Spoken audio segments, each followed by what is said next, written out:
Alhamdulillahirabbil alamin wassalatu wassalamu ala asyrofil anbiya'i wal mursalin wa ala alihi wa sahbihi ajmain amma ba'du. Yang saya hormati Ustaz Fathur Rahman Arif Yasum sebagai Mudir Pusat Bisa periode sekarang. Yang saya hormati Ustaz Zahid Fikri selaku Kepala Bidang Pemasaran Rian. Yang saya hormati Ustaz Sidni sebagai musyikwah Pesan 8. Kemudian yang saya hormati Mas Arif Abdillah sebagai narasumber hari ini ya. Kemudian yang saya hormati juga teman-teman mahasiswa sekalian angkatan Pesan 8 dan juga pengurus yang saya tidak bisa sebutkan satu persatu. Puji syukur alhamdulillah, marilah kita senantiasa panjatkan kepada Allah Subhanahu wa taala, karena hanya karena dengan nikmatnya dan karunia-Nya lah kita sama-sama masih bisa berkumpul di asrama tercinta kita ini dalam rangka mengikuti kegiatan pesan talk yang ke-14 ya. Salawat dan salam semoga tetap kita limpahkan kepada Nabi kita, junjungan kita Nabi Muhammad SAW, pada keluarganya, sahabatnya dan kepada umatnya hingga akhir zaman. Pertama-tama saya ucapkan banyak terima kasih kepada asatidz, pengurus, teman-teman sekalian serta Bang Arif yang telah bersedia sebagai narasumber untuk pesan talk edisi ke-14 ini. Selanjutnya, sebelum acara pesan talk yang ke-14 ini saya mulai, maka saya akan membacakan setelah acara untuk kegiatan hari ini. Yang pertama adalah pembukaan oleh moderator yaitu Bilal Rahman saya sendiri. Kemudian pembacaan tilawah oleh Muhammad Zaki Mubarak, Mas Santri pesan 8. Kemudian sambutan oleh Mudir pesan Bisa 8 serta Fathur Rahman Arif Yasum. Kemudian penyampaian materi oleh narasumber yaitu Bang Arif Abdillah MSc, alumnus pesan 3. Kemudian alumnus S2 Korea Advanced Institute of Science and Technology IST Korea Selatan. Kemudian dilanjut dengan sesi tanya jawab dan diskusi dan closing statement dari narasumber. Kemudian doa serta penutupan majelis.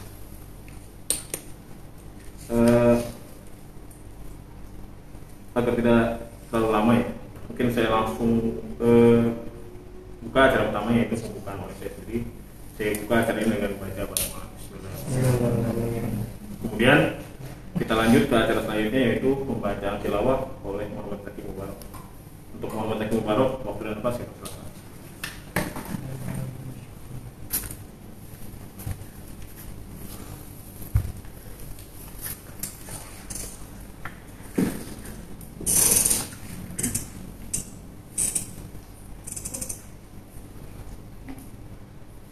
A'udzu billahi minasyaitonir rajim.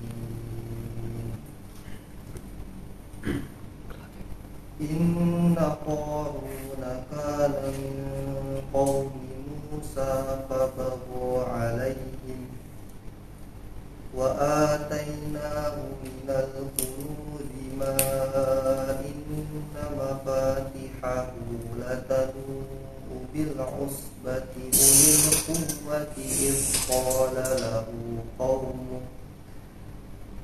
إذ قال له قومه لا تفرح إن الله لا يحب الفرحين وابتغ فيما آتاك الله الدار الآخرة ولا تنس نصيبك من الدنيا وأحسن كما أحسن الله إليك ولا تبغ الفساد في الأرض إن الله لا يحب المفسدين قال إنما أوتيته على علم عندي أولم يعلم أن الله قد أهلك من قبله من القرون من هو أشد منه قوة وأكثر جمعا ولا يسأل عن ذنوبهم المجرمون فخرج على قومه في زينته قال الذين يريدون الحياة الدنيا يا ليت لنا مثل ما أوتي قارون إنه لذو حظ عظيم وقال الذين أوتوا العلم ويلكم ثواب الله خير لمن آمن وعمل صالحا ولا يلقاها إلا الصابرون فخسفنا به وبداره الأرض فما كان له من فئة ينصرونه من دون الله وما كان من المنتصرين وأصبح الذين تمنوا مكانه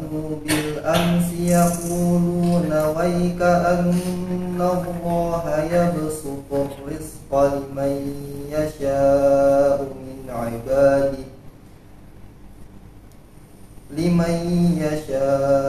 من عباده ويقدر لولا أمن الله علينا لخسف بنا ويكأنه لا يفلح الكافرون تلك الدار الآخرة نجعلها للذين لا يريدون علوا في الأرض ولا فسادا والعاقبة للمتقين صدق الله العظيم.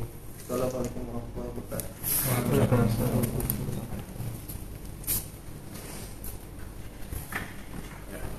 Jazakallahu khair Muhammad Syarif Maruf atas pembacaan ayat sucinya. Semoga Allah beri rahmat kepada para pembaca dan pendengar kalamnya. Kemudian untuk acara ketiga yaitu sambutan oleh Mudir Ustaz Bisa, Ustaz kita semua, Ustaz Arif Fatur Rahman Arif. Kepada beliau dan tempat saya persilahkan.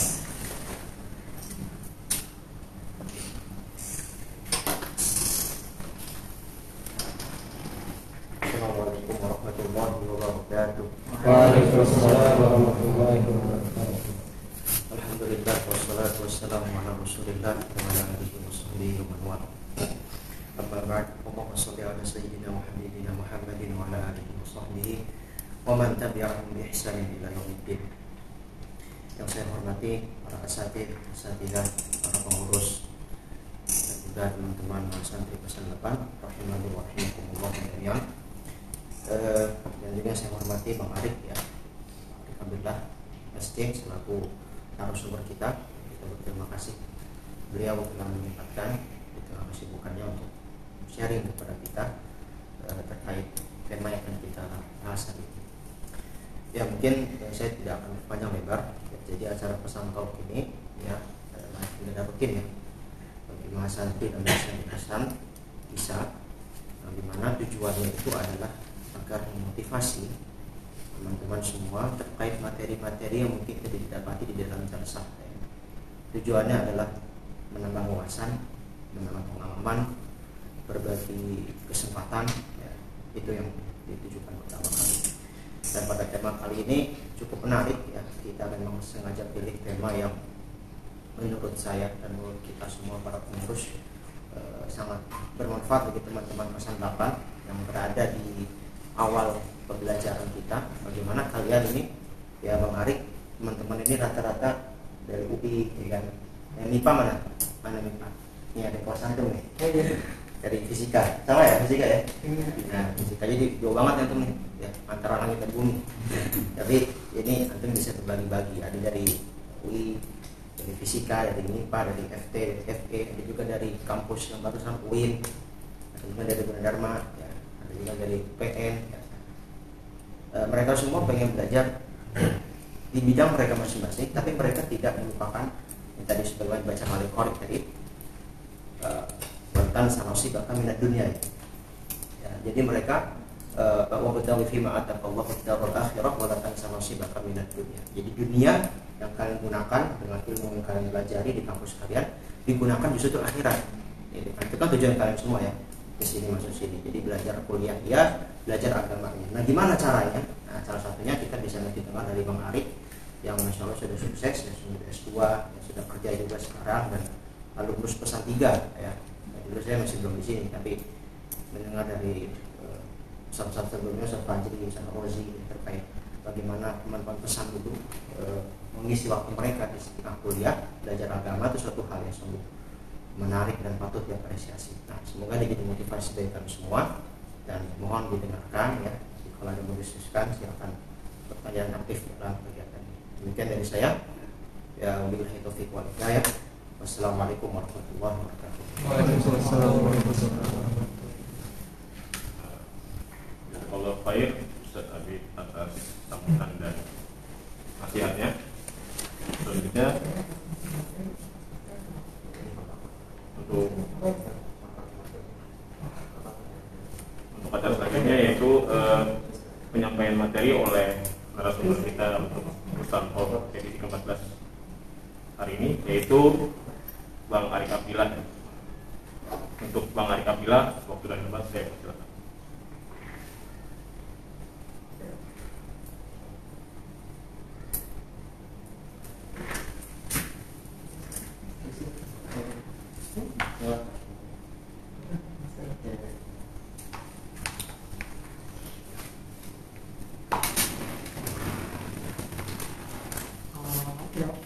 Assalamualaikum warahmatullahi wabarakatuh.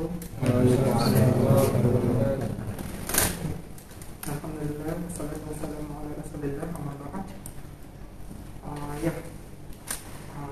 Gimana ya? Saya agak nggak bisa berkata-kata sih soalnya pesan udah berubah banget ya. Dulu saya tahun 2015 tuh ini masih belum ada gitu, terus masih numpuk ya, kita sekamar 10 orang gitu. Tapi alhamdulillah sekarang udah pesan udah belum maju banget kita di hari juga sih. Oke, rekan-rekan sekalian, di sini saya itu ya hanya ngobrol-ngobrol santai aja mungkin. Kalau teman-teman berkenan mencatat silakan mencatat, kalau misalnya memang mencatat aja ya nggak apa-apa, silakan aja. Jadi ngobrol-ngobrol santai aja dulu, biar kayak kajian atau misalnya. Ya, jadi tema hari ini itu adalah belajar agama ya di tengah kehidupan kampus. Oke, silakan. Oke. Ya, oke. Jadi apa yang akan kita bahas hari ini gitu? Jadi yang akan kita bahas hari ini itu yang pertama itu bagaimana pengalaman saya di pesan. Kenapa saya bisa di pesan 3 gitu. Kemudian saya kenapa memutuskan untuk tinggal di pesan bisa dan lain sebagainya. Kemudian yang kedua adalah pembahasan utama adalah mengapa kita harus menuntut ilmu agama. Kalau misalnya teman-teman mungkin seperti saya yang bukan merupakan lulusan pesantren atau lulusan sekolah Islam gitu dari TK sampai SMA, mungkin ada sedikit perasaan gitu di banyak orang gitu kayak saya mah sudah terlambat, saya sudah terlalu tua untuk belajar ilmu agama gitu. Orang tua saya tidak menyekolahkan saya di sekolah Islam, jadi sepertinya saya sudah nggak bisa belajar ilmu agama lagi, soalnya hidup saya sudah terlalu sibuk dan sudah terlalu penuh. Nah, kemudian yang ketiga itu adalah sini saya ingin berbagi pengalaman saya di tiap-tiap menuntut ilmu agama di tengah kehidupan ya, kesibukan kuliah. Ternyata tuh kesibukan kuliah tuh ternyata tidak sesibuk itu ya ternyata kuliah tuh. Oke, silakan. Nah, sebelum masuk ke pembahasan, saya ingin mengawali pembahasan ini dengan satu quote dari orang yang menurut saya sangat inspiratif. Itu adalah quote dari Cangiro. Jadi Cangiro tuh quote-nya ya, jadi ini sangat-sangat membekas bagi saya ketika belajar tentang nahwu gitu. Ayo Ri, coba jelasin i'rabnya apa. Waktu itu Cangiro di rumah beliau gitu. Cangiro juga sebelum punya rumah di sana di daerah Busan juga beliau ngajar di sini ya setiap pagi gitu. Dan dia sebagaimana mahasiswa gitu ya, pasti ada istilah bahasa Sunda itu bodor gitu, kayak saya gitu, maksudnya kayak dia layal-layal gitu, kayak Candro bilang jangan itu yang belakang bangunin, jangan tidur gitu. Ini sangat-sangat membekas bagi saya. Kenapa? Karena memberikan pengalaman bagi saya, kayak Candro, Ustadz Fajri, Ustadz Mohsan dan lain sebagainya sangat-sangat memberikan warna gitu dalam hidup saya selama waktu itu sekitar 18 tahun saya hidup gitu. Nah kemudian ini pengalaman saya di pesan. Nah jadi yang pertama itu kenapa saya bisa dipesan gitu ya, kenapa saya dipesan.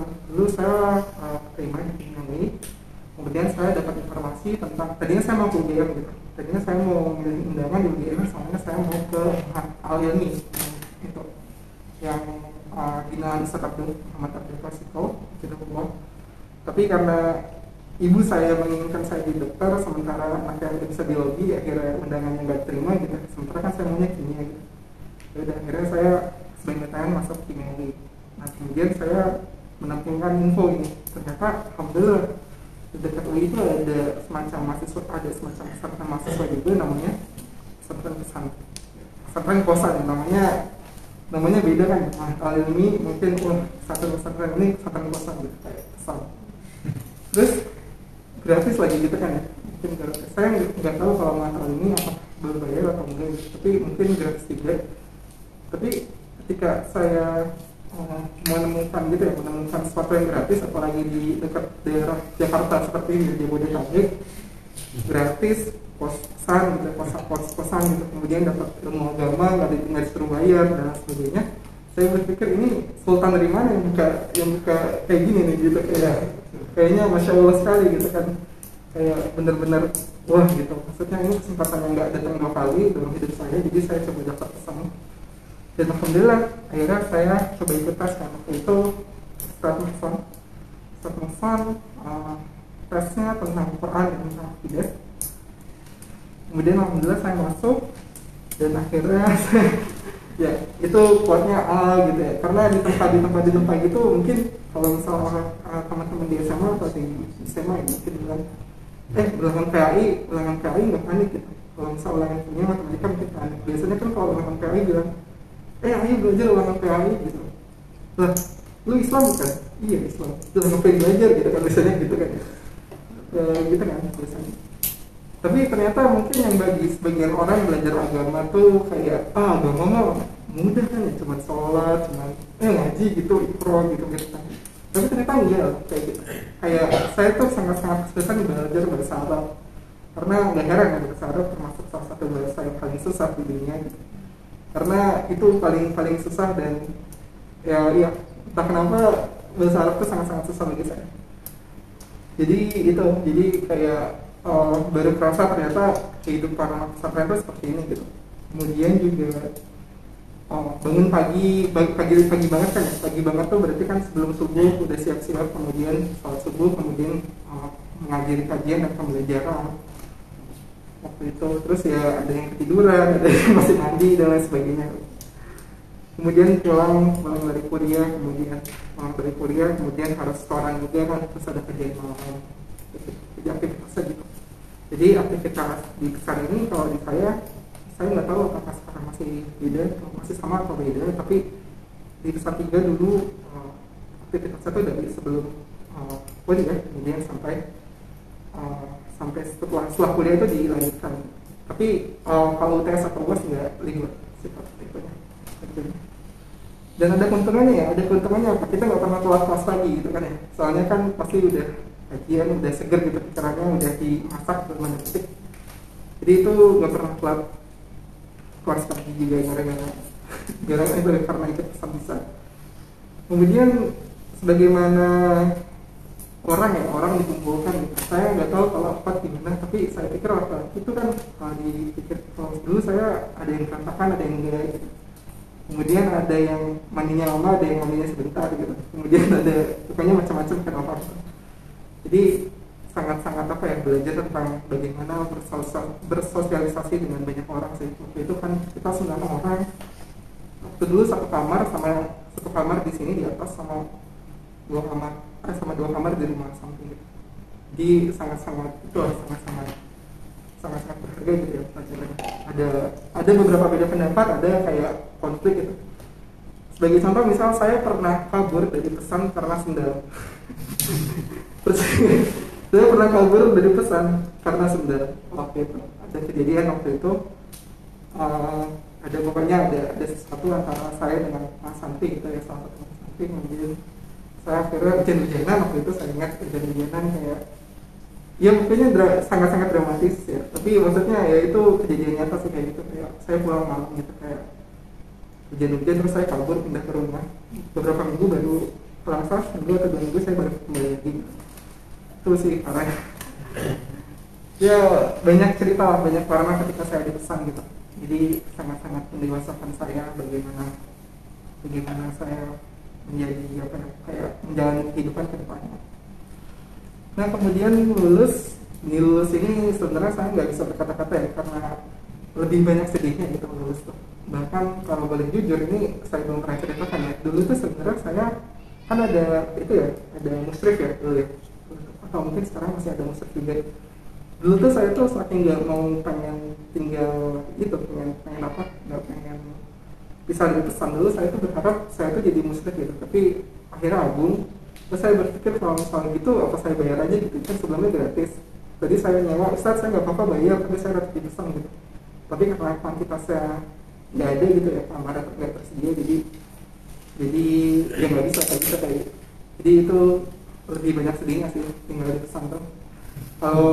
Bukan lebih sedih, lebih banyak sedihnya ketika saya berpisah dari pesan. Karena apa ya, mungkin teman-teman sekalian 2 tahun gitu ya, 2 tahun mungkin bisa dapat banyak ilmu, bisa dapat banyak pengalaman, banyak belajar dari satu step. Tapi kalau saya itu hanya setahun, dan setahun tuh waktu dulu program pesan tuh belum terlalu jadi gitu, pesan 3. Jadi ingin rasanya menambah tinggal di pesan itu lebih lama lagi, tapi pada nggak mungkin kan ya. Jadi ya pesan saya selama teman-teman di sini masih tinggal di pesan gitu, manfaatkan waktu sebaik mungkin.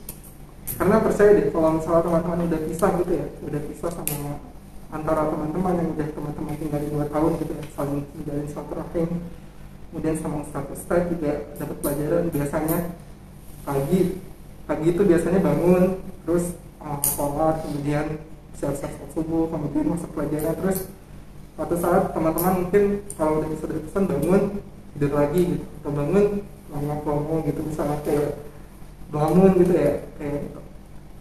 Jadi ya sangat dimanfaatkan untuk di pesan ini. Kemudian lanjut ya, kemudian mengapa kita harus menuntut ilmu agama ya? Mengapa kita sebagai mahasiswa, mungkin teman-teman di sini mahasiswa di ilmu umum, kenapa harus belajar ilmu agama gitu? Sebenarnya ada kayak dikotomi gitu ya, kayak misalnya ilmu agama itu ilmu yang misalnya yang kayak orang-orang pasti ngomongnya kayak anak pesantren gitu. Kalau ilmu, kalau misalnya saya belajar ilmu umum nggak perlu belajar agama. Tapi sebenarnya itu stigma yang salah ya. Kenapa? Soalnya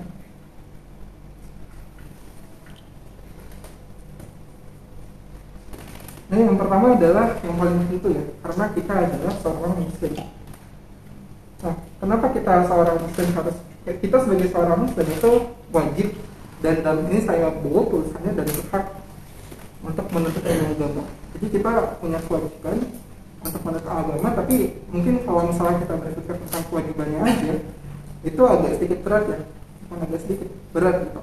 Jadi ketika kita berpikir kalau misalnya menuntut ilmu agama itu suatu kewajiban, itu sangat-sangat berat ilmu agama.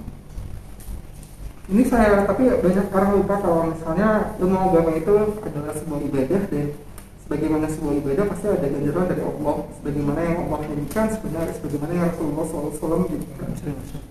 Jadi kita berhak untuk menuntut ilmu agama. Ketika kita menuntut ilmu agama, kita berhak untuk dimudahkan jalannya untuk menuju surga. Ketika kita menuntut agama, kita berhak untuk diberikan kebaikan oleh Allah. Allah akan memberikan kita kebaikan ketika kita menuntut ilmu agama. Ketika kita menuntut agama, Allah akan menaikkan derajat kita. Jadi mungkin teman-teman sebagai penyemangatnya, ketika teman-teman merasa menuntut ilmu agama itu berat, di samping tugas laprak, misalnya dibanding tugas ujian dan sebagainya, teman-teman pikirkan kalau misalnya apa yang teman-teman lakukan itu adalah satu yang jadi pahala dan diganjar kebaikan Allah Subhanahu wa Ta'ala. Nah, kemudian adalah menjaga harkat dan martabat sebagai pemuda dan pemudi. Di sini teman-teman mungkin kebanyakan dulu waktu SD sampai SMA itu tinggal di orang tua gitu. Tinggal di orang tua, kemudian masih dalam pengawasan orang tua, kemudian masih dapat bimbingan orang tua. Tapi ketika teman-teman tinggal menjadi mahasiswa, teman-teman merantau gitu demi mengajar cerita teman-teman di sini akan sendiri gitu, jauh dari orang tua, tidak ada yang mengawasi, kemudian tidak ada yang, kalau misal teman-teman melakukan kesalahan, teman-teman misalnya kita bisa saja berbohong gitu kepada orang tua kalau misalnya kita nggak melakukan kesalahan, karena orang tua kita nggak tahu kita jauh dari orang tua.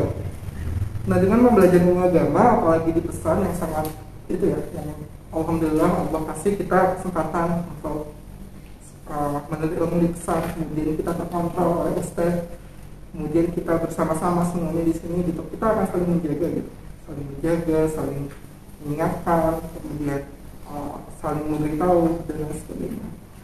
Jadi bayangkan kalau misalnya kita bebas gitu ya, maksudnya bebas ketika kita baru gitu ya, kita baru terbebas dari bimbingan orang tua, kemudian banyak sekali, apalagi ini di ibu kota kan ya, pergaulannya ada yang A, B, C, dan D gitu. Bisa saja kalau misalnya kita tidak membentengi diri kita dengan ilmu agama, kita jatuh ke dalam hal-hal yang buruk. Jadi itu pentingnya untuk menuntut ilmu agama. Selain itu kita juga seorang pemuda ya, kita masih seorang pemuda, masih pemudi. Teman-teman di sini masih jernih pikirannya, teman-teman masih kuat tenaganya, teman-teman masih belum banyak tuntutan ini itu gitu. Karena teman-teman masih dewasa muda ya, masih mahasiswa, kewajiban teman-teman masih masyarakat atau orang tua mungkin mewajibkan teman-teman tuh masih ke belajar gitu kan, belajar. Sementara kalau misalnya sudah seperti saya gitu ya, sudah tua, sudah berumah tangga, itu tuntutannya sangat-sangat bermacam-macam gitu. Tuntutan kerja, tuntutan dari keluarga, kalau misalnya tuntutan untuk ini itu sangat-sangat apa ya, sangat-sangat menguras tenaga dan waktu gitu. Jadi mumpung masih ada kesempatan, mumpung otak teman-teman belum kepikiran tentang bagaimana membayar token listrik di rumah atau misalnya bagaimana untuk mencari uang dan lain sebagainya, teman-teman manfaatkan sebaik mungkin keuangan waktu dan tenaga teman-teman.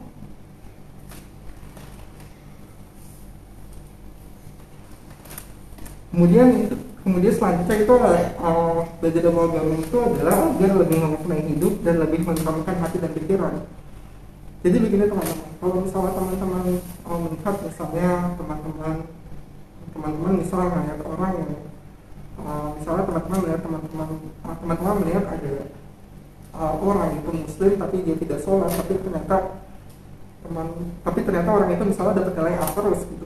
Atau misalnya ketika teman-teman melihat ada orang yang tidak percaya Tuhan tapi ternyata misalnya bisa publish di jurnal yang Nature gitu, misalnya yang kayak Infected 40 gitu. Dan misalnya teman-teman melihat ada orang yang misalnya agamanya itu kurang ya, tapi misalnya rezekinya lancar terus gitu, kayak dapat rezeki, dapat uang terus. Itu kalau misalnya teman-teman nggak belajar agama, mungkin teman-teman akan berpikir, ya Allah, kenapa hamba sudah tiap pagi hamba bangun tidur, kemudian sholat subuh, sholat tahajud, sholat subuh, tapi orang itu yang misalnya yang tidak bersujud kepadamu, tidak melaksanakan kewajiban sholat dan sebagainya, hamba sudah mati-matian mau menyisihkan waktu hamba untuk belajar misalnya di pesan gitu, tapi ternyata hamba malah remedial, tapi teman hamba yang nggak belajar, yang agamanya begitu malah dapat LA gitu. Kenapa engkau tidak adil dan sebagainya. Jadi ketika kita belajar ilmu agama, kita yakin ya kalau misalnya kita mengenal kalau misalnya Allah itu adalah ketika kita berdoa, Allah pasti mengabulkan doa kita. Kemudian ketika kita belajar agama, kita yakin kalau misalnya Allah itu maha kasih dan maha penyayang. Kalau misalnya Allah memberikan rezeki, Allah memberikan rezeki kepada orang-orang yang demikian, gitu. Memberikan misalnya nilai-nilai yang bagus kepada orang-orang yang demikian, gitu. Maka Allah pasti tidak akan meninggalkan kita yang setiap saat bersedih kepadanya. Allah tidak akan meninggalkan kita ya. Misalnya kita mencari ilmu, mencari nilai, bukan mencari ilmu untuk mendapatkan nilai yang bagus untuk membahagiakan orang tua kita.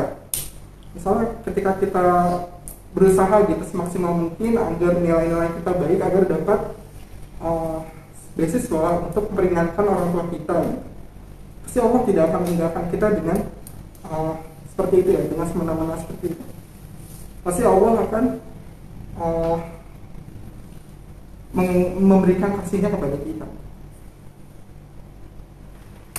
Kemudian ketika kita melihat orang yang misalnya yang sedemikian ya, kayak tadi misalnya tidak sholat tapi dapat uang terus, tidak sholat tapi nilainya A terus, tapi kita belajar agama, kita teringat perkataan Hasan al-Basri, kalau misalnya kita tidak dapat mengungguli seorang dalam dunia, kita ungguli dia dalam urusan akhirat. Nah, itu manfaat belajar agama untuk diri kita gitu. Jadi sangat-sangat luas bagaimana kita memandang hidup itu ketika kita belajar tentang agama, belajar tentang nama-nama Allah, sifat-sifat Allah, belajar bagaimana kita harus hidup di dunia gitu. Jadi kita lebih tentram, lebih tenang gitu, tidak mudah bersedih hati, tidak mudah kata arang, karena kita yakin Allah pasti selalu membersamai kita. Kemudian selanjutnya, yang terakhir itu adalah menjadi penjelas ilmu agama dan ilmu umum. Bagaimana mungkin teman-teman di sini belajarnya ilmu umum semua ya, jurusan ya, mungkin rata-rata kalau dipesan. Nah, kenapa ini penting gitu? Kenapa ini penting? Karena mungkin teman-teman pernah mungkin hampir dipastikan pernah melihat ya, kayak berita-berita bohong yang mengatasnamakan Islam yang merendahkan misalnya ilmu pengetahuan atau sains. Misalnya vaksin gitu, tentang vaksin. Misalnya saya pernah mendapat gambar gitu hoax kalau misalnya vaksin itu saripati campuran saripati monyet, darah tahanan dan sebagainya. Pokoknya sangat-sangat bombastis lah, pokoknya sangat-sangat meresahkan gitu. Dan itu diklaim sumbernya itu dari majalah Islam gitu, diklaim gitu. Atau misalnya apa-apa lagi, misalnya banyak sekali yang berhubungan dengan yang seolah-olah membuat narasi-narasi yang membuat seolah-olah Islam agama itu bertentangan dengan sains atau ilmu pengetahuan atau ilmu umum. Padahal enggak ya, padahal ilmu pengetahuan, sains, ilmu umum itu sejalan dengan agama gitu.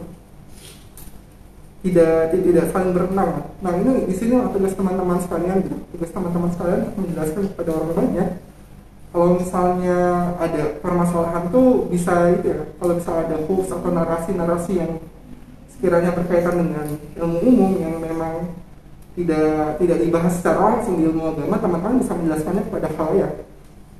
Demikian. Kemudian teman-teman juga pasti sadar gitu kalau misalnya saintis gitu, atau misalnya ilmuwan, kalau misalnya berbicara tentang misalnya A gitu, itu A gitu misalnya. Itu misalnya vaksin itu boleh-boleh saja gitu, pasti orang-orang nggak akan percaya gitu kalau misalnya itu. Soalnya kita ilmuwan dianggapnya punya kepentingan. Tapi kalau misalnya ada seorang ahli agama kita berbicara, oh vaksin itu halal karena begini gitu. Memang ada yang mengharamkan, tapi ada juga yang menghalalkan begini. Pasti orang-orang percaya. Karena apa? Karena masyarakat kita adalah masyarakat yang sangat religius, yang pemuka agama itu mempunyai peran yang penting di masyarakat.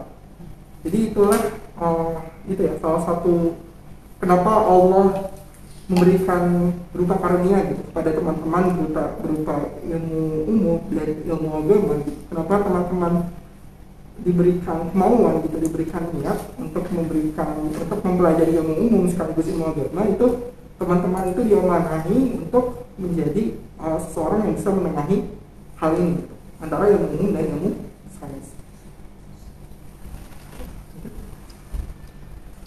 selanjutnya adalah kita masuk ke praktik ya. Jadi gimana sih cara kiat-kiat menuntut ilmu agama di tengah kesibukan berkuliah? Nah ini sebagai sebelum saya masuk ke kiat-kiatnya itu ada contoh dulu ini contoh jadwal teman saya gitu. Jadwal teman saya di sini ini, jadwal saya soalnya di siapnya sudah nggak ada gitu. Jadi teman-teman bisa lihat di sini kalau misalnya jadwal kuliah itu beda sama jadwal SMA gitu. Kalau jadwal kita SMP itu kan, kalau jadwal SMP kan berturut-turut gitu ya, tak gitu, pulang gitu kan, datang ngikutin apa yang ada, pulang gitu, datang gurunya ngajar ini ngajar itu, oh iya memang hari ini ngajar itu ngajar ini gitu. Tapi kalau kuliah enggak ya, kuliah itu kalau di beberapa universitas kecuali yang dipaketkan itu kita bebas untuk menentukan kita mau diajar dosen siapa, kita mau belajar apa di hari apa gitu, selama mengikuti paketnya gitu. Jadi kita bisa bebas menentukan kita belajar hari apa gitu ya. Maksudnya kita bisa memilih gitu, kita belajar hari apa, kemudian belajar ini, belajar itu gitu. Kalau misalnya teman-teman udah dilanjutkan gitu, ada mata kuliah pilihan. Dan ini salah satu bukti kalau misalnya kita sebagai mahasiswa sudah dipercaya oleh orang dewasa gitu, sebagai orang dewasa muda untuk mengurus diri kita sendiri, untuk manage waktu yang kita terima gitu.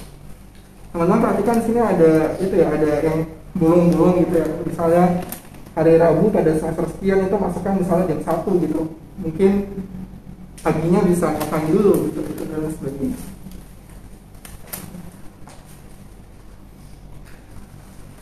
Nah yang pertama adalah sudah pasti ya, perkuat niat dan banyak berdoa, minta kepada Allah SWT untuk memurnikan niat kita.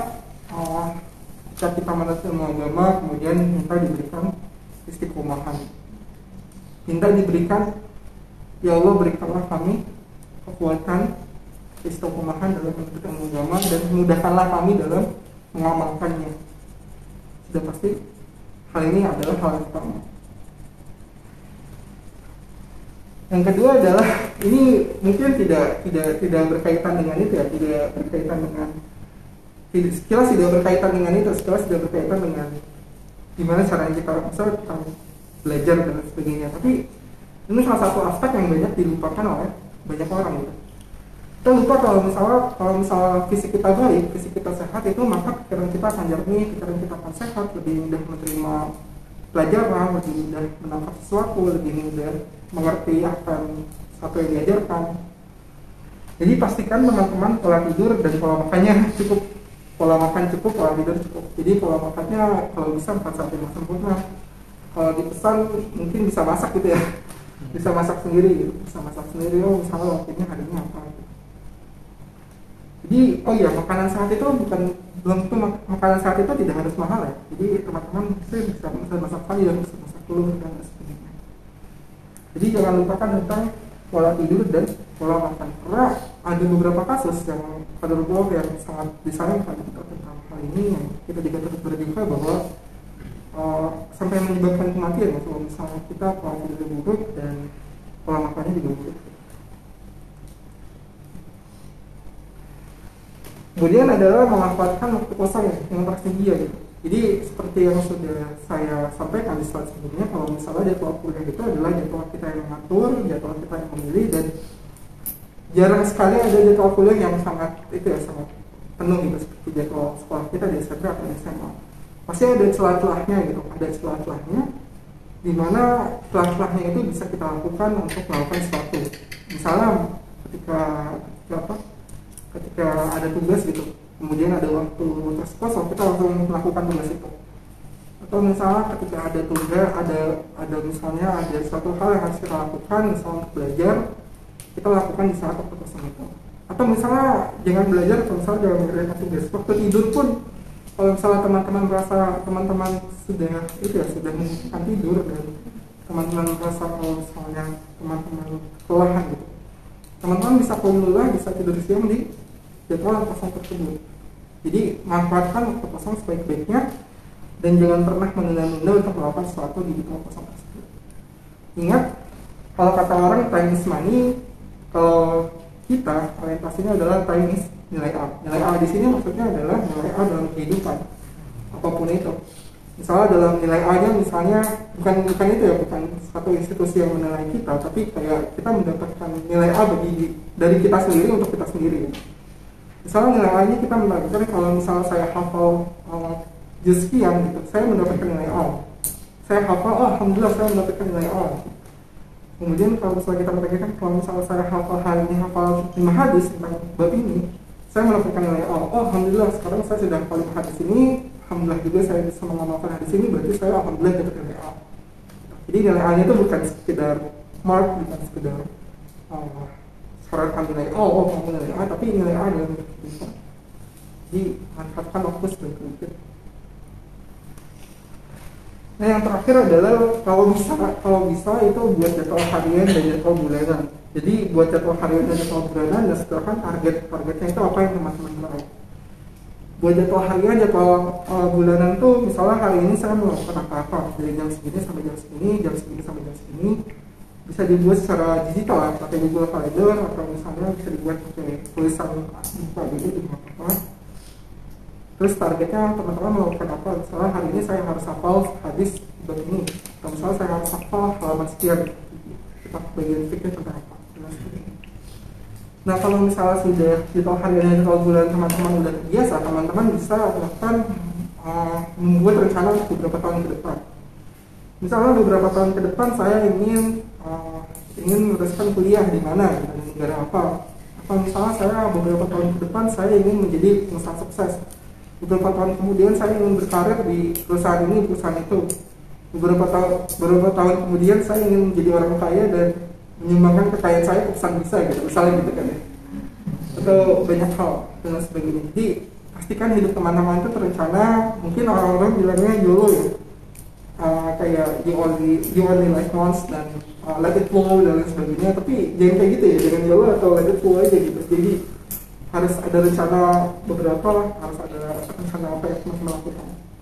Dan kalau misalnya rencana yang teman-teman sudah rencanakan itu sudah ditulis, teman-teman sudah berusaha, tapi teman-teman tidak mencapai itu karena ada satu dan lain hal rencana itu, teman-teman boleh sedih tapi jangan berlarut-larut. Karena bagaimanapun kita percaya kalau misalnya kita sudah melakukan yang terbaik, kita sudah berdoa, pasti Allah SWT akan memberikan yang terbaik kepada kita. Oke, teman-teman, mungkin itu yang bisa saya sampaikan. Terima kasih banyak atas perhatiannya. Demikian. Jazakallahu khair Bang Arif atas pemaparan materinya ya. Kita tadi sama-sama mendengar 3 poin penting ya. Yang pertama, beliau bercerita tentang pengalamannya di pesantren Kosan Bisa ini. Yang kedua adalah kenapa kita menuntut agama. Yang ketiga, kiat-kiat menuntut ilmu agama. Untuk yang poin kedua dan ketiga, mungkin teman-teman di sini insya Allah bermanfaat buat teman-teman semua ya. Terus setelah mendengar pemaparan dari Bang Arif Abdullah, yang saya mau highlight di sini adalah yang pertama itu pengalaman di pesan. Di sini Bang Arif cerita kalau beliau si pesan cuma setahun ya. Ini sesuatu yang harus disyukuri oleh Pesantren Angkatan 8 ya, dimana kita di sini punya waktu belajar 2 tahun dan dengan sistem yang juga lebih rapi insya Allah daripada pesantren Kosan Angkatan 3. Mungkin terasa bedanya. Apalagi mungkin yang harus lebih besok lagi pesan 6 ya. 2 tahun ditambah setahun di extend ya lagi. Iya.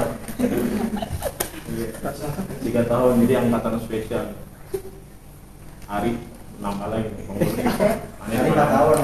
Insyaallah aneh jadi 5 tahun. Terus juga tadi masalah sendal gitu. Ini kelihatannya sepele gitu. Bikin kesel juga kalau sendal itu diambil nih. Karena udah rapi ya Bil ya. Ini kenapa Ustaz Abid dan saya juga bikin regulasi terkait sendal karena emang kerasa menjengkelkan. Ya mungkin untuk selanjutnya kita lanjut ke sesi tanya jawab dan diskusi. Mungkin teman-teman di sini ada yang mau bertanya. Saya yakin banyak yang mau ditanya sih. Nah ya. Mau tanya kok. Oke. Kan Perkenalkan Dok, ada Zaki dari Teknik Elektro 2019. Mau tanya, kan kalau di pesantren kan kita belajar agama juga ya, Bang. Terus kadang, maksudnya bukan kadang, hampir selalu kayak banyak nasihat gitu, kayak datang ke diri kita.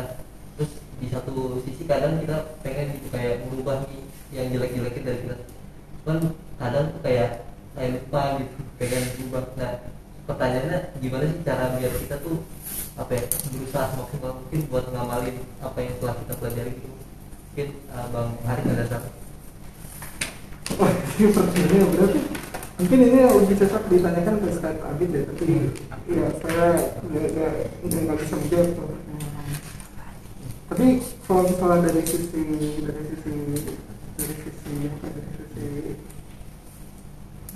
mungkin saya jawab dari sisi mungkin bagaimana kita memanage diri. Kadang manusia ini memang tempatnya lupa, tempatnya salah, tempatnya hilaf. Yang bisa kita lakukan untuk mendisiplinkan diri itu adalah salah satu metodenya, itu adalah metode self and reward. Maksudnya punishment and reward. Jadi punishment and reward misalnya Zaki kalau misalnya melakukan misalnya ada bertekad melakukan suatu hal, saya harus melakukan A, tapi ternyata A itu tidak dilakukan mungkin Zaki kalau misalnya nggak sengaja mungkin nggak apa-apa ya, tapi kalau misalnya kayak malas melakukan A gitu, nah Zaki harus punya suatu sistem dalam diri Zaki, itu namanya punishment and reward. Jadi ketika Zaki tidak berhasil melakukan komitmen yang Zaki ucapkan, yang Zaki niatkan dalam hati gitu, Zaki memberi dalam tanda petik hukuman dalam diri Zaki gitu. Misalnya Zaki suka makan kerak telur misalnya, misal di kantin, itu makanan banget favorit Zaki itu.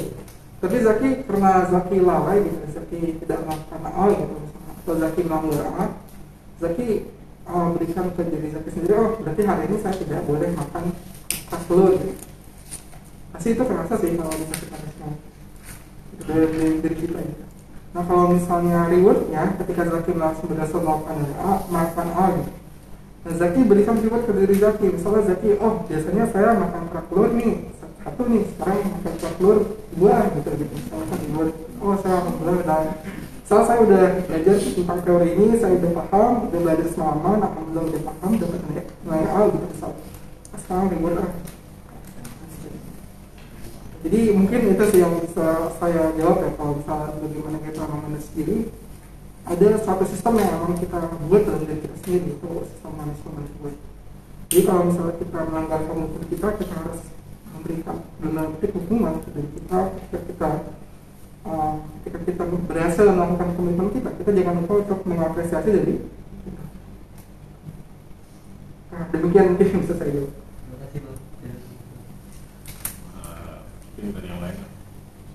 Kalau untuk akhwat mungkin kalau misalkan malu-malu bisa lewat Ustazah Siti ya, nanti dikirim ke grup Hidaro, nanti saya bacakan pertanyaan. Yang Ikhwan ada? Ayo stop. Saya Zulfadli dari Pendidikan Masyarakat. Pertanyaannya ya ini gimana cara menghadapi stres tatkala tugas sudah banyak, kemudian tugas dari mengerja dan menghafal supaya target itu Ini lagi curhat kan? cara manage supaya kita nggak stres gitu. Stres. Gitu, ini mungkin jawabannya itu ya, jawaban berdasarkan pengalaman dari saya gitu. Ya. Mungkin teman-teman di sini tahu virus atau patogen atau apapun. Ketika patogen itu masuk ke diri kita, maka tubuh kita itu punya antibodi sendiri gitu. Jadi bisa melakukan itu. Ini mungkin jawabannya nggak masuk akal, tapi bagaimana menangani stres? Saya menemukannya itu ketika saya mengalami stres ketika S2. Itu S2 itu sangat berat ya, untuk saya itu sampai akhirnya sangat parah gitu. Tetapi sekarang kalau misalnya saya ada masalah sekarang, jadi baiknya gitu, dampak baiknya stresnya itu sekarang tuh saya sekarang jadi lebih resisten terhadap stres. Maksudnya saya masih bisa stres, tapi kalau stres sekarang itu jadi kayak ketawa aja gitu. Oh iya, saya pernah lebih stres dulu nih waktu S2 gitu, kayak stresnya parah banget, berarti saya bisa gitu. Jadi mungkin kalau misalnya kita mengibaratkan stres itu sebagai suatu antibody gitu, sebagai apa ya, bukan antibody, lebih kayak proses belajar. Itu kita membiarkan stres itu kayak apa ya, kayak udah aja gitu, maksudnya kayak mengalir. Nanti suatu saat kalau misalnya kita menghadapi stres yang baru yang udah ringan, kita tahu kalau misalnya kita pernah berhasil bisa melewati stres yang lebih berat daripada itu. Nah kalau misalnya itu ya, itu mungkin jawabannya agak ngaco sih, tapi mungkin itu yang saya alami. Nah yang kedua, kalau misalnya tadi kan menghadapi stres karena memang kita udah dapat antibody dari stres yang pernah kita alami terlebih dahulu ya, stres yang sangat berat. Yang kedua mungkin yang harus kita pahami, kalau misalnya stres itu pasti ada penyebabnya, ya enggak? Kita nggak mungkin aja penyebab stres gitu, mungkin sih, tapi sangat-sangat kecil untuk terjadi hal itu. Nah kita yang pertama itu adalah berpikir dengan tenang. Mungkin kita melakukan apa yang kita suka terlebih dahulu, kemudian kita berpikir apa yang membuat saya stres. Nah kalau misalnya sudah membuat stres yang apa, kita ketahuan oh ada ini, nah kita bagi ke 4. Mungkin teman-teman udah pernah belajar ya, jadi ada 4 kategori hal, urusan.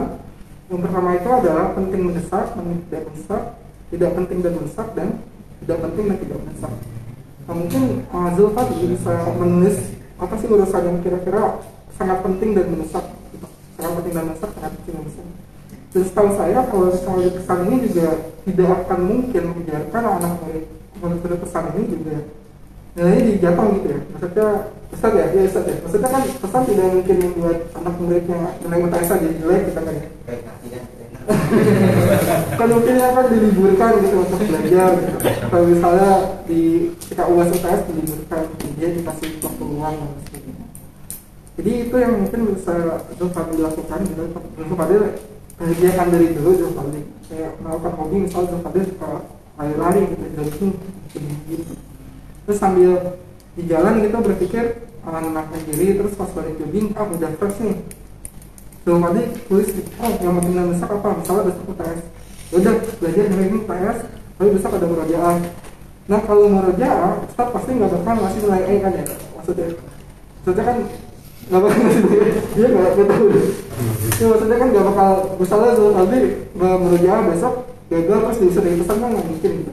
Tapi kalau misalnya Zulfadil di UTS gagal, Zulfadil tahun depan ngulang. Kalau misalnya tahun depan ngulang, lulusnya lebih lama.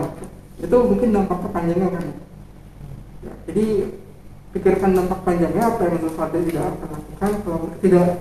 Kalau tidak melakukan ini apa yang terjadi, tidak melakukan itu apa yang terjadi. Oh kira-kira ini berarti dampaknya lebih kecil yang ini nih. Oh berarti saya harus ini belakangkan dulu, kemudian di depannya prioritas yang lebih penting. Yang kira-kira kalau Zulfadil tidak melakukan itu sangat berdampak gitu ya, berdampak dalam tanda kutip buruk bagi kehidupan Zulfadil di masa sekarang maupun masa depan gitu. Jadi harus menentukan prioritas penting mendesak, namun tidak mendesak, tidak penting dan mendesak, dan tidak penting dan tidak mendesak.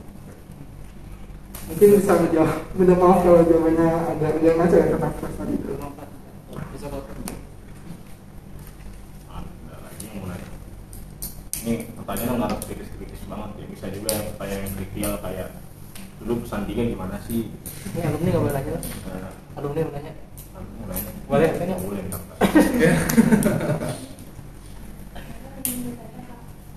Gimana sih caranya agar efektif dalam membaca ilmu? Kadang tadi disebutkan memanfaatkan waktu yang kosong untuk mengerjakan tugas dan lain-lain. Nah, kadang kan kita sebagai pemuda gitu, kalau misalkan waktu kosong kita scroll gitu media sosial, terus habis scroll kadang tuh nyesel, oh ya mungkin waktunya tadi buat kerja. Gimana sih Kak biar efektif? Ini mungkin agak ekstrim ya, tapi pertanyaan ini mungkin bagus banget karena relate. Kan teman-teman mungkin ini agak ekstrim ya, tapi ini sangat efektif. Jadi teman-teman bisa nih, misalnya teman-teman kecanduan sosial media atau scroll gitu, teman-teman bisa misalnya lagi apa lagi belajar dan sebagainya, teman-teman kasih tolong ini HP saya dikunci dong, kamu yang tahu pin locknya gitu. Gitu, jadi kamu yang tahu pin locknya, jadi udah. Kemudian ketika kita kan nggak bisa ngapa-ngapain ya kalau misalnya gitu, udah berarti kita tinggal melakukan apa yang kita inginkan, misalnya bekerja, kemudian tadarus dan lain sebagainya. Itu mungkin kalau kasusnya untuk di scroll ya. Kalau misalnya kasus yang lain, kalau misalnya saya tiba-tiba kalau waktu kosong hobinya melamun gitu. Kayak melamun kan berarti nggak bisa dicegah kan ya, maksudnya melamun nggak bisa dicegah gitu. Iya mikirin apa gitu kan. Nah, mungkin kata kita ini temanku ini tolong wahai temanku, aku tolong difokuskan dulu gitu kan, kasih sandi gitu atau sebagainya. Nah itu mungkin kembali lagi ke itu ya, tadi bisa pakai sistem punishment reward tadi. Kalau misalnya kita tidak melakukan apa yang harus kita lakukan, kita dalam tanda petik menghukum diri kita. Ketika kita berhasil, kita mengapresiasi, atau kita kembali lagi pikirkan gitu, apa konsekuensi akan kita hadapi ketika kita menunda pekerjaan ini. Misalnya ketika kita dapat tugas, itu kemudian kita ditunda, pasti tugasnya itu bakal optimal. Tugasnya bakal optimal, misinya juga harusnya kita dikasih tugas misalnya jelaskan tentang bla bla bla bla. Karena kita kerjanya ngangkat-ngangkat, pasti gak bakal optimal gitu. Kayak mungkin pembahasannya tidak komprehensif, malah tidak jelas dalam lengkap dan sebagainya. Akibatnya apa? Akibatnya nilai turun. Kemudian nilai turun, nanti kita nggak bisa ngambil waktu misalnya ke depannya gimana gitu. Jadi selalu pikirkan konsekuensi apa yang akan kita hadapi ketika kita melakukan satu hal. Konsekuensi dan balasan ya, dan reward ke depannya apa. Misalnya ketika kita rajin, pasti ketika kita rajin nilai kita akan baik, kita rajin nilai kita akan baik, kemudian kita mudah untuk lulus, kemudian mudah untuk mendapatkan pekerjaan, kemudian mudah untuk mendapatkan uang. Misalnya itu sangat duniawi sekali sih, tapi contohnya itu. Jadi selalu pikirkan apa balasan, apa konsekuensi, apa hadiah dengan petik yang kita akan terima ketika kita melakukan sesuatu. Mungkin mudah-mudahan menjawab.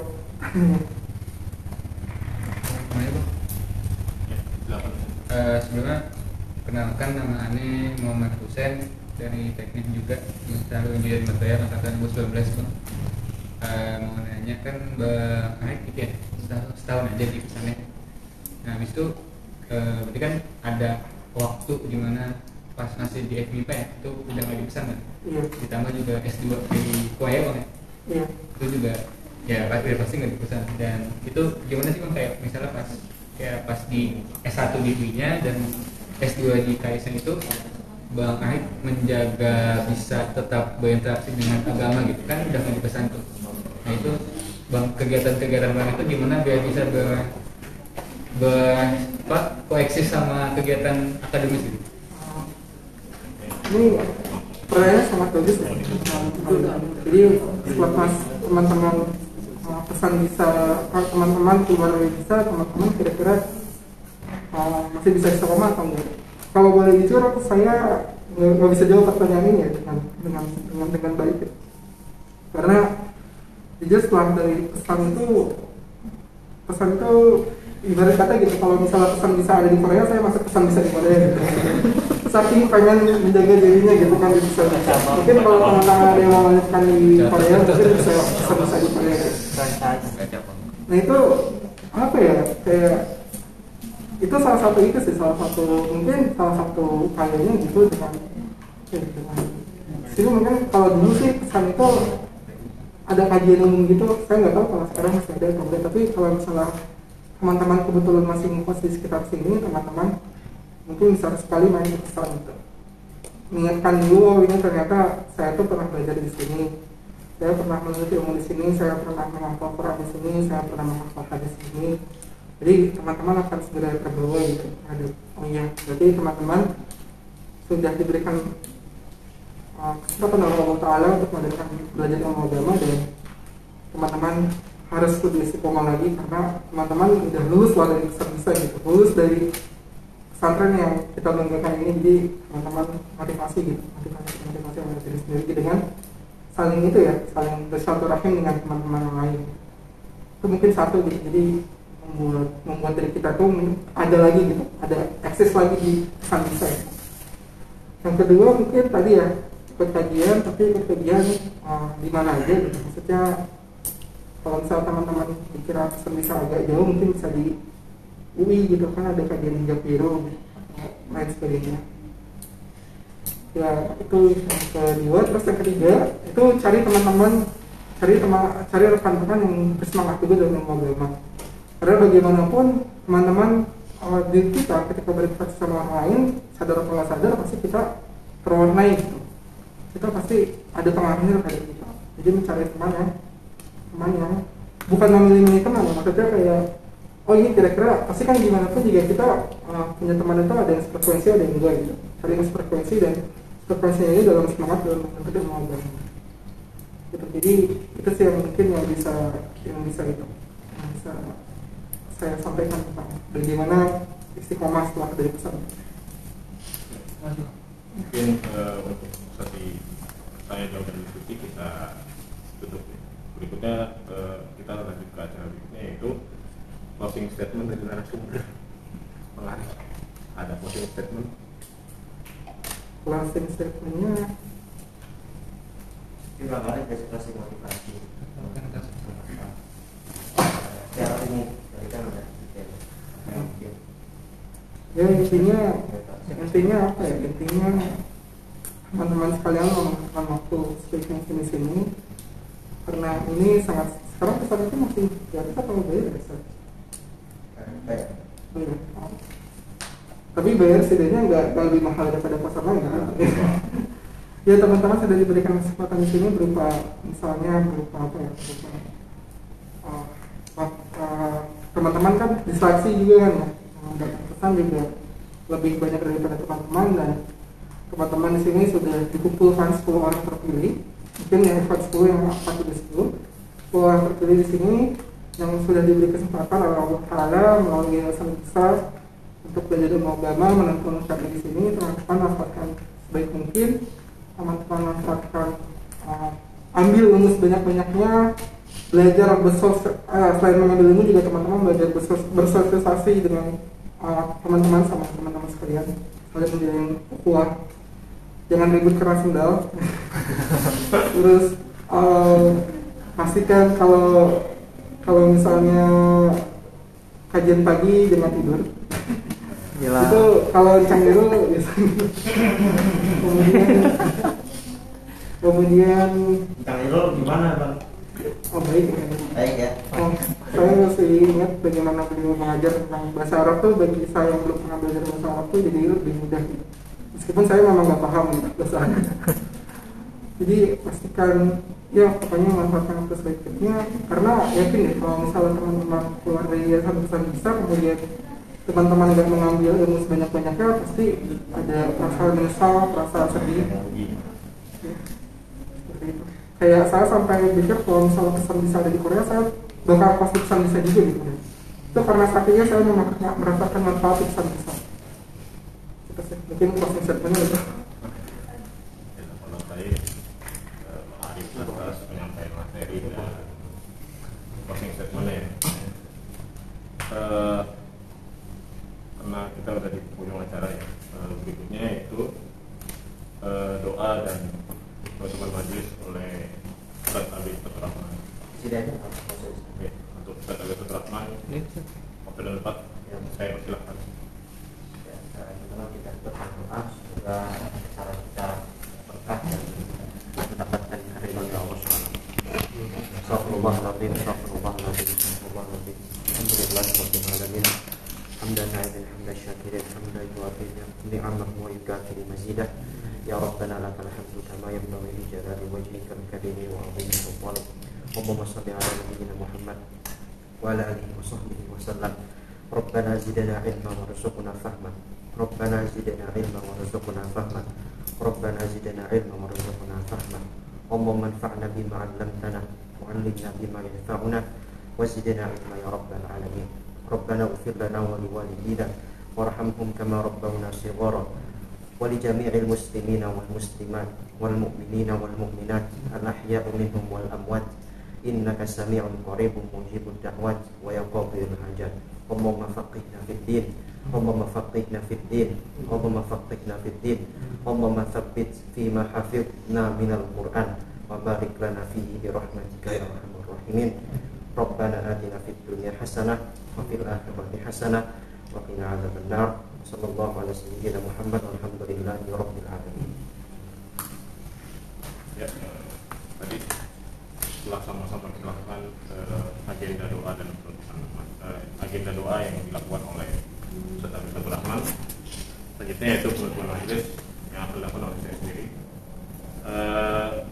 Dengan telah dilakukannya agenda terakhir, maka berakhirlah acara pesantren konferensi ke-14 hari ini ya. Saya selaku moderator minta maaf apabila dari saya sendiri ada beberapa kesalahan dalam tutur kata ya. Sekian dari saya, kurang lebih mohon maaf. Saya tutup dengan waqafatul majelis. Assalamualaikum warahmatullahi wabarakatuh. Waalaikumsalam warahmatullahi wabarakatuh.